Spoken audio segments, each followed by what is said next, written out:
Okay, today I want to kind of go over the results of the 1022 makeover provided by ctprecision.com, CT-Precision, Connecticut Precision Chambering. Essentially, I had this rifle, if you've seen any other videos, but basically the quick backstory is I had this rifle since I was 16. I got it for my 16th birthday. It was one of those Walmart specials with the green laminate stock.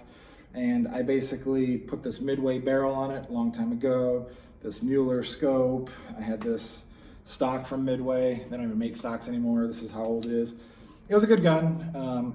It had a little bit of a tight chamber. It didn't always feed and eject properly. It was accurate, I'll give it that. It was accurate, and it didn't have a threaded barrel. So no threaded barrel and suppressor these days, and I don't shoot very much unsuppressed. So it kind of went on the back burner until I had some other article work done with CT Precision, and they reworked some other guns, and this idea came up, and so I sent it off to him. He took the barrel and threaded it, made this little thread protector to match. Works good. The only issue I had is on my Gemtech Alpine, it needs a 400 thou max thread length, and this one's a little bit longer, so it has a little bit of a gap when I thread the suppressor on all the way. I'll probably chuck this up here at the office and have them cut that down just a little bit for me so it seats all the way against the shoulder, but that's kind of a minor thing. He then also rechambered it, cut it back, refaced it. He squared up the hole in the receiver. Some Rugers are known to be a little bit askew. These are castings on these receivers. He worked the bolt over where he EDM'd a pin on the firing pin so it can't rise and wander like the factory bolts do. I think he puts a new extractor in there. Re-radiuses the back. I don't really know exactly what that does, but I think it makes it a little bit easier to cock because you're not riding over the hammer at such an extreme angle. This particular example, he didn't touch the trigger because it already had a Volquartsen kit in it and it was good to go. I put a Volquartsen rail on it. I actually had a stripped receiver screw, so I had to basically up the size of the bolts, go to an 8, I think it was an 832, retap it, bore out the Picatinny mount here.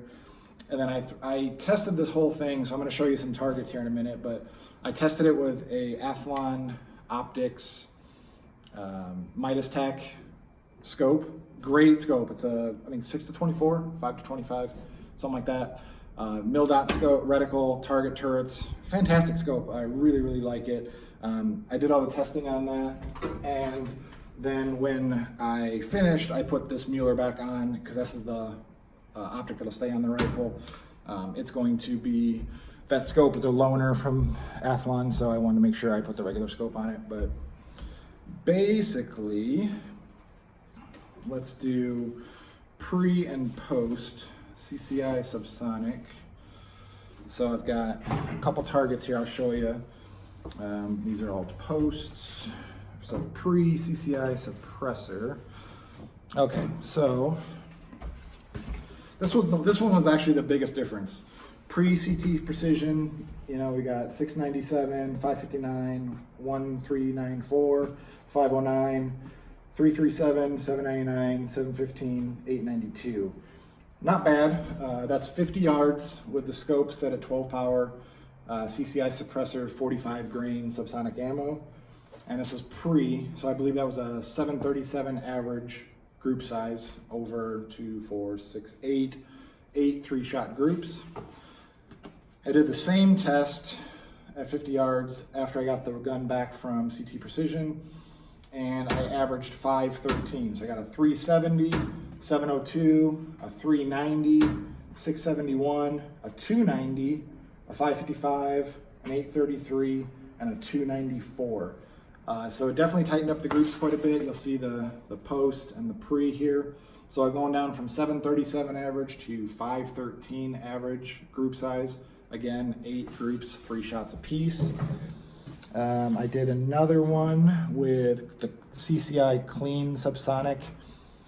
This one wasn't as impressive, but same thing, pre sending off the rifle, 50 yards, 12 power, same deal.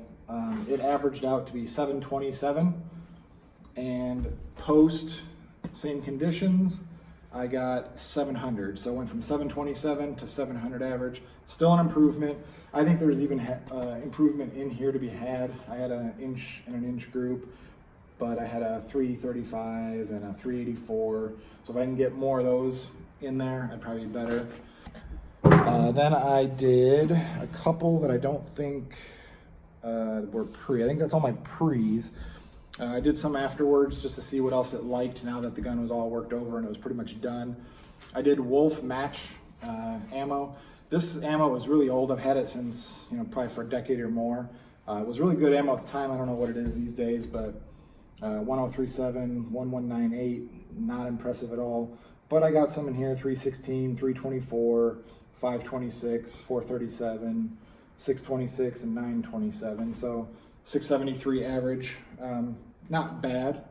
But that ammo is really expensive compared to that CCI stuff, so I like shooting that CCI. And then CCI standard, I gotta play with this one. I think there's more potential in here.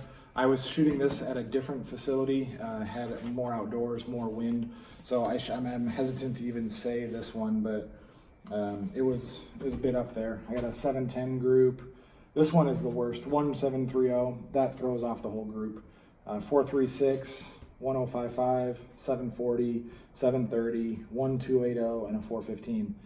If I had these fours more in there, I'd be more happy, but that average I'm not super thrilled about. And then I did a CCI high velocity. I don't like shooting this high velocity. That gun suppressed with this high velocity is super loud.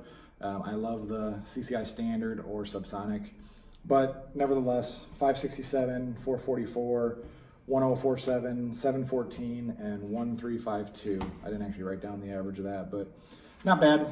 Nothing to write home about, but with the CCI standard velocity or subsonic ammo, it really, really shines. This will now become a treasured gun of mine again, and I will shoot it a whole bunch more. It's very comfortable to shoot. The trigger's great. It's accurate. I can suppress it. If you need any of this work done, I wouldn't hesitate to send it off to CT Precision. Talk to Randy over there.